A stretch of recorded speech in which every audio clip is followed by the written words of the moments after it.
Em pleno impasse do orçamento, o Governo entregou em Bruxelas o plano de médio prazo, que antevê excedentes mais pequenos no curto prazo, mas a ter um impulso em 2027 e 2028. O fim do PRR e a menor despesa prevista vai editar excedentes de 1,1% em 2027 e 1,3% em 2028. Já quanto à economia, vai continuar a crescer, mas menos a partir de 2027, em média 1,9% entre 2025 e 2028. E de olhos postos no que aí vem, Luís Montenegro escreveu a Ursula von der Leyen a defender um aumento das contribuições nacionais para o orçamento comunitário, complementado com a adoção de novos recursos próprios da União Europeia e futuras emissões de dívida comum europeia. São nossos convidados para este tira-temas Paulo Cunha, eurodeputado do PSD, e Bruno Gonçalves, eurodeputado do PS. Bem-vindos, obrigada por terem aceitado o convite. Paulo Cunha, comece por si. As previsões do Governo no plano de médio prazo entregues em Bruxelas acabam por ser de alguma forma cautelosas, mas o Executivo ganha mais margem em Bruxelas ao manter um excedente mais baixo no curto prazo e depois maior no longo prazo. Bom, boa tarde para vós, para o Bruno e para o auditório da Rede Observador.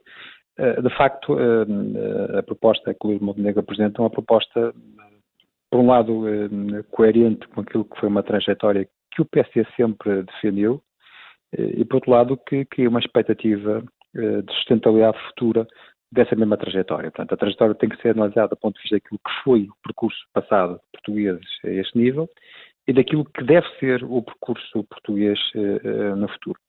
Olhando para o contexto e para o ambiente comunitário, a posição do governo português, a expectativa do governo português é uma expectativa sóbria, razoável, e por isso dizemos que resulta de uma avaliação, de algum sentido de responsabilidade de quem obviamente quer e é ambicioso e quer que o país cresça e se desenvolva, mas que tem consciência que é preciso que as expectativas sejam execuíveis e, portanto, é a criação de um cenário, sendo ele razoável, realista, que reforça o posicionamento de Portugal neste contexto europeu e que alimenta, acima de tudo, a expectativa de que o país venha a ter um percurso futuro diferente daquilo que foram os últimos 10 anos em Portugal.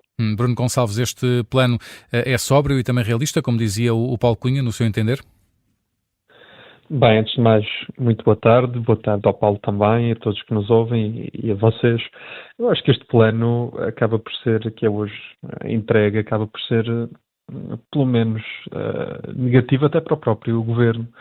Se nós compararmos, e mencionavam aí bem há pouco os números para o crescimento económico, o que nós vemos é que a Aliança Democrática não só acredita menos na economia portuguesa do que os partidos a quem fazia oposição até há poucos meses, nomeadamente do Partido Socialista, mas acredita menos na economia portuguesa do que a própria Aliança Democrática acreditava no espaço em que fez campanha em Portugal.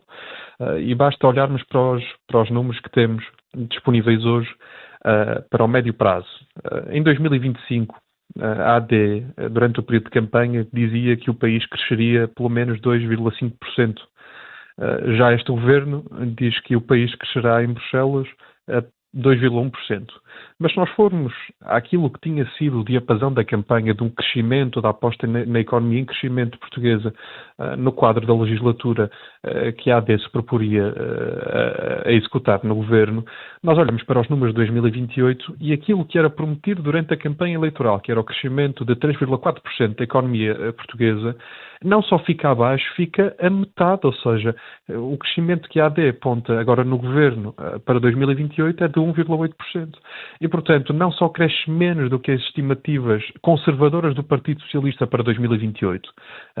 Relembrar que este Fernando Medina, enquanto Ministro das Finanças, na altura eram 2% de crescimento em 2028 e já agora com uma dívida a cair para os 80%. E, portanto, parece-me conservadora, parece-me, infelizmente, o contrário daquilo que a Aliança Democrática veio prometer durante a campanha. Realista, eu espero pelo menos seja, obviamente, realista, porque com um crescimento muito abaixo do que é prometido, se este crescimento não for sequer realista, e já agora, atenção também para este dado, porque aquilo que nós aprendemos com os governos de direita em Portugal ao longo dos últimos anos é que sempre que há menos investimento público, há também um menor acréscimo na riqueza produzida e, portanto, há uma menor tendência crescente da economia portuguesa, o que me parece é de apontar que há uma desilusão, pelo menos, da própria Aliança Democrática sobre si mesma, para não dizer dos portugueses, relativamente a estes números.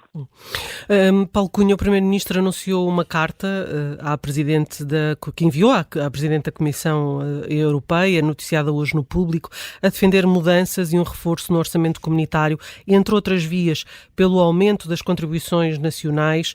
Ora, com o fim do PRR, será essa a melhor forma de evitar cortes nas políticas vitais da União, como diz Luís Montenegro nesta carta?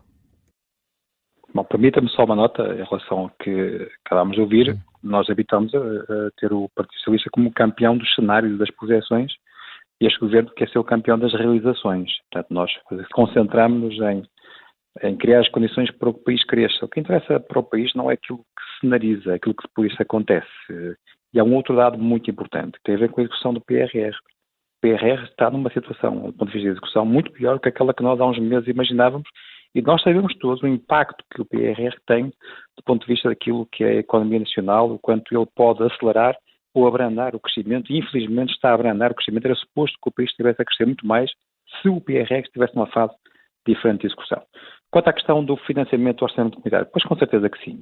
Nós temos que encontrar novas formas de financiar este orçamento, sob pena de os recuos virem a afetar aquilo que chamamos a zona da coesão. Isso é um cenário real para que contribuem vários fatores. Um deles é o contexto de alargamento que a Europa assume como objetivo futuro. Sabemos que o alargamento e a entrada na União Europeia de mais países que farão parte do tal chamado perímetro da coesão, fará com que as verbas para a coesão sejam repartidas por mais países em relação às que são repartidas hoje. Acresce ainda que entre a coesão e a competitividade há um grande debate a nível europeu acerca de qual é a melhor forma de financiar políticas e, de facto, os números são indesmentíveis. O financiamento das políticas de coesão, no caso português, mas não só, não significou só por si melhorias do ponto de vista comparativo e competitivo dos países e das regiões. Basta olhar para regiões como o norte de Portugal, que ao fim de várias décadas de financiamento comunitário não está tão perto como era suposto que estivesse daquilo que é a média comunitária. Portanto, o Luís Montenegro faz muito bem ao ser um player neste processo, ou ter uma posição que é diferente daquela que é clássica. Nós estávamos habituados a ver primeiros-ministros, desculpa a expressão, a pedinchar apoios. Luís Montenegro tomou a iniciativa, disse que Portugal está disponível para contribuir ainda mais do que contribui, dá um sinal de que somos e queremos ser uns contribuintes líquidos para aquilo que é o futuro da União Europeia e apontar caminhos acerca de novas formas de financiamento para que projetos comunitários tão importantes para Portugal não sejam descontinuados. Bruno Gonçalves, acompanha esta preocupação e esta necessidade transmitida pelo Primeiro-Ministro Luís Montenegro? Sim, deixe-me só recuar para dizer que quando os cenários, e há pouco o Paulo falava de Partido Socialista ter sido campeão dos cenários, acho que também foi das execuções, porque do ponto de vista económico a execução esteve sempre acima dos cenários, mas é bom que os cenários sejam desde logo positivos e otimistas, caso contrário a economia entrará sempre em recuo. Quanto à iniciativa do Primeiro-Ministro, eu acho que é uma iniciativa de saudar.